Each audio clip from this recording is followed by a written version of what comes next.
My name is Dana Richards. I did my presentation on engine failure for my emergency procedure.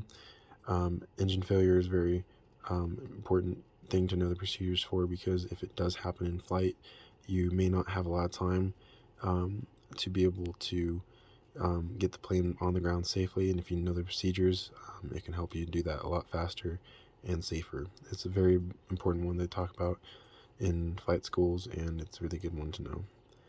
What happens in the event of an engine failure? You lose power, and all you have really left to keep you in the air is the lift created by your wings. You will not have any more thrust, and all you will have is the drag, and that will cause you to either lose airspeed or lose altitude, depending on how this can happen. There's many ways it could happen. If you run out of fuel, if you had a clogged fuel line or something like that. A very big thing that happens in the Archer is, unlike the Cessna 172, which has a detent for both on the fuel selector switch, the Archer does not have that. So you have to be either on the left or the right fuel tank. And something that's happened to someone I know is that they've tried to put it on from one to the other, and they did not put it all the way into where it clicked, and they actually were not connected to a fuel tank, and it caused the engine to start to stutter. They caught it before anything happened, but that easily could be a problem that would stop the engine. Fuel pump also could have failed, or the mixture was set incorrectly. I've actually done this where I've accidentally pulled the mixture way too low, and it actually almost caused the engine to stall. This luckily was on the ground, and I was able to catch it before the engine stalled, but that could have been bad if it was in the air and I did not catch that.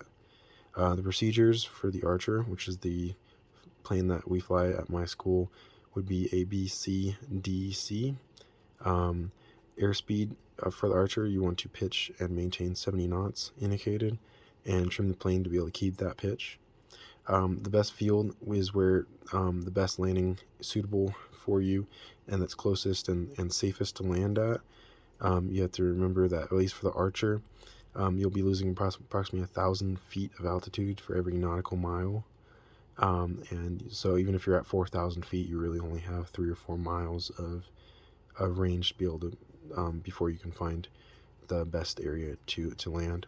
You also want to try to come in higher than you think instead of lower, because if you come in lower, you may not be able to regain that lost altitude, and that would end up causing you to land short, and you don't want to do that, because that would not be safe.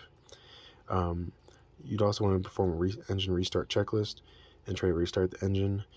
And then you'd want to declare emergency, contact nearest ATC, and report the emergency. You want to try to tell them the best location close to you, and that way they can pinpoint where you are.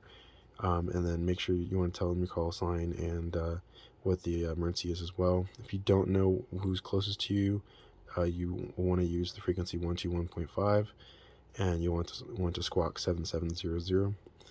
And then the last part of the checklist is, if you're not able to restart the engine, you want to perform the engine secure checklist, and then continue with the landing.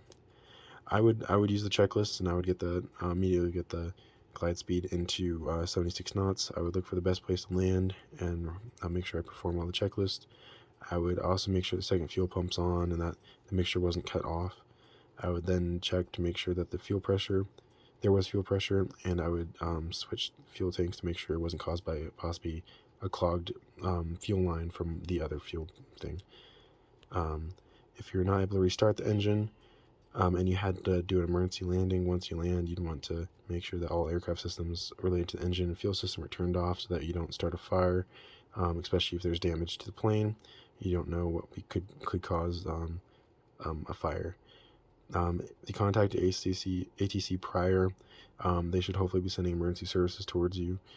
You'd also want to make sure that there's no one injured. If there's anybody else on your flight, make sure everybody's safe. Check your surroundings, make sure no one happened to be in the area that you landed, and make sure that they're safe as well. If you were able to restart the engine and able to get to an airport and land safely, then you would just contact maintenance and tell them that what happened and what you tried to do to fix it, and hopefully they would be able to troubleshoot the cause of the failure. Thank you.